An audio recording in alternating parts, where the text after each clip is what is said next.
안녕하세요, 노은치입니다. 오늘 방송 주제는 웹툰 스토리 작가가 되는 법으로 이야기할 건데, 그러니까 지망생 분들도 계실 테고, 아니면 신인 작가분들도 계실 테고, 기성 작가님들도 계실 텐데,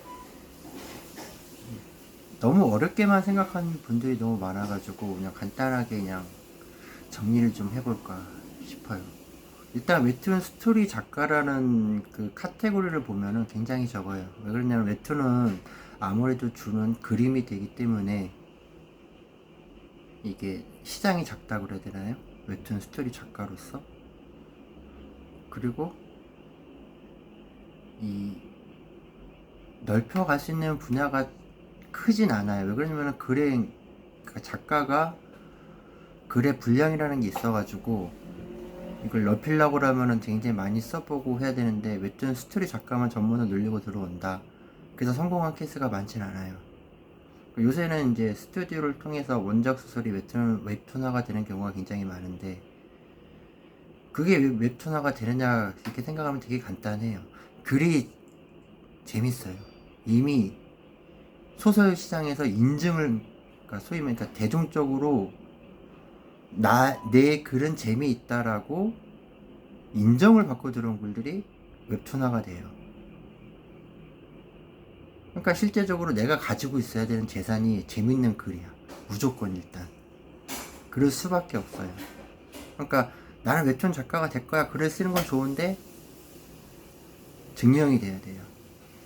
특히 요새 같은 시장 같은 경우는 증명이 돼야 돼요. 그러니까 어느 분야에서 내가 글 쓰는 분야에서 이런 나름 경력을 가지고 있다. 이런 부분이 굉장히 좀 중요한 나름의 스펙이 되기 시작했는데, 일단은 소설을 먼저 써보길 원해요.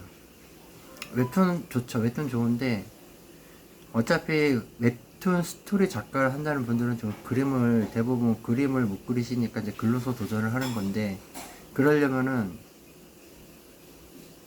그림 작가님을 설득할 수 있는 경력이 있어야 되잖아요. 그건 사실이에요.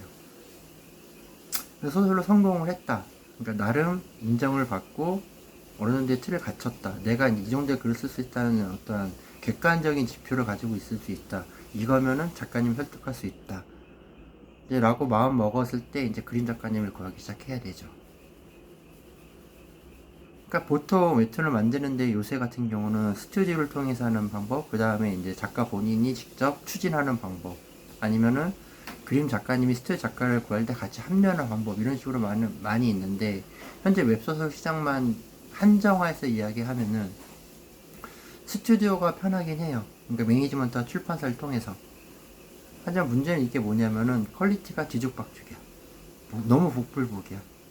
왜냐면은 그러니까 스튜디오는 회사, 매니지먼트는 회사, 그런 입장에 봤을 때는 가지고 있는 자원으로 웹툰을 만들어야 하기 때문에 최상급의 퀄리티, 내가 원하는 퀄리티를 끊어내기가 굉장히 힘들어요. 그래서 복불복이란 말이 나와요.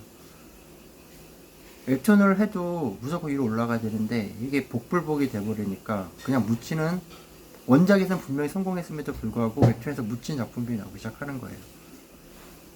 나중에 따로 이야기할 건데, 소설하고 웹툰은 분명히 다른 부분이고, 소설의 재미를 웹툰의 재미로 바꿔야 되는데, 이 부분 변환 과정이 굉장히 쉽진 않아요.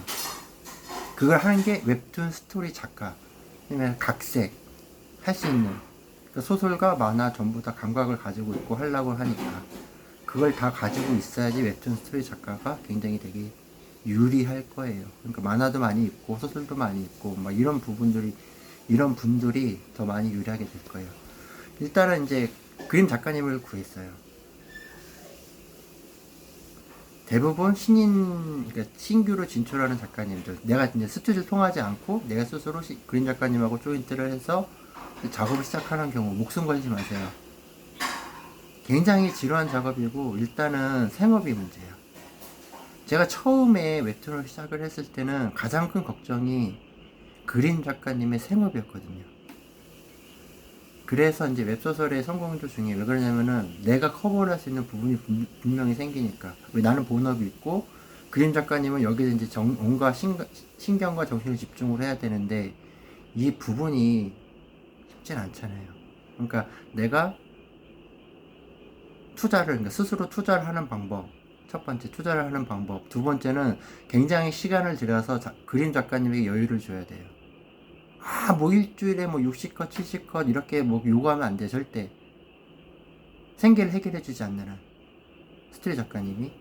그래서 이제 스튜디오 작품들이 많이 나오는데 그 부분에 대해서는 최소한 생계가 해결이 되니까 아무래도 이제 약간의 위험, 리스크를 감수할 수 없는 그림 작가님들께서 스튜디오 쪽 작품을 많이 하게 되는 거예요.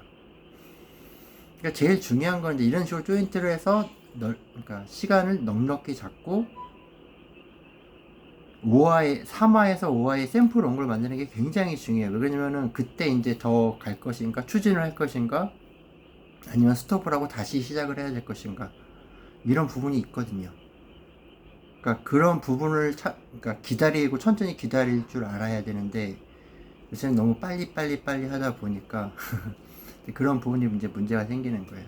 특히 협업이라는 건 그림 작가님하고 나하고 둘이 마음이 맞아야 되는데 이게 어느 한쪽에 너무 내 요구를 하면 반드시 작업이 무너집니다. 서로 배려하지 않고 양보하지 않으면은 웹툰 스토리 작가는 할 수가 없어요. 확실해. 왜? 내가 그림을 못 그리니까. 나는 글밖에 없으니까. 이런 부분은 굉장히 중요한 부분이니까, 그러니까 배려를 절대 잊어서는 안 돼요. 그러니까 스토리 작가 되려면 스토리 작가가 되려면은 이런 부분이 굉장히 중요한 거니까 배려 잊지 마시고, 그 다음에 열정 잊지 마시고, 기다림 잊지 마시고요. 그러니까 쉬운 일은 절대 없어요.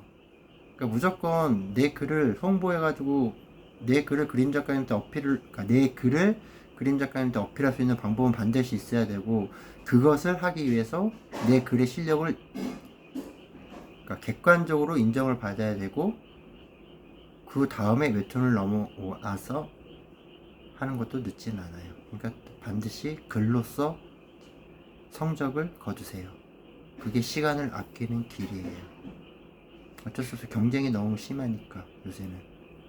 이런 부분 해가지고 일단은 간략하게 이야기한 건데, 다음부터는 이제 시리즈별로 해가지고 그 이야기를 한번 정말 쭉 이야기해 볼게요. 웹툰을 나는 어떻게 시작했다, 그 다음에 웹툰을 만들기 위해서 무엇을 했다, 그 다음에 웹툰을 재미를 얻기 위해서, 독자님들의 관심을 얻기 위해서 무엇을 했다, 이런 식으로 좀 구체적으로 이야기해 줄게요.